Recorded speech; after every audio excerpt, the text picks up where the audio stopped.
BSF যে আপনাদের কাছে কয়জন বাংলাদেশিকে দিয়েছে?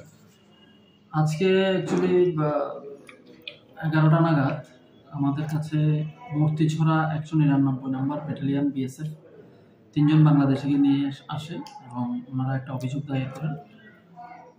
ওনারা গতকালকে ওনাদের এরিয়াতে বর্ডার সংলগ্ন এলাকায় 3 জন বাংলাদেশি লোককে আটক করতে পেরেছেন।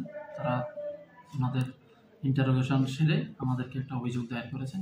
এই সাপেক্ষে আমরা একটা মামলা নথিভুক্ত করছি এবং এটার ইনভেস্টিগেশন আমরা শুরু করছি।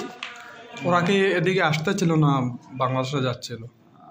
বক্তব্য অ্যাজ পার কমপ্লেন্ট অনুসারে এই 3টা লোক ইন্ডিয়ার থেকে বাংলাদেশে যাচ্ছে। ওনারা এর আগেই কোনো এক সময়ে কাজের সন্ধানে ইন্ডিয়াতে এসেছিল, বাড়ি ফেরার পথে ওরা ধরা পড়ে। স্যার ওদের নামগুলো যদি বলতেন কাইন্ডলি। 3 জনের নাম মধ্যে একজনের নাম রাহানুর রহমান, আর একজন হচ্ছে জাহিদ আহমেদ, তৃতীয় ব্যক্তির নাম হচ্ছে রোমন আহমেদ। ওদের কাছে কোনো পাসপোর্ট কিচ্ছু নেই, অবৈধভাবে সম্পন্ন, পাসপোর্ট ছাড়া। ঠিক আছে।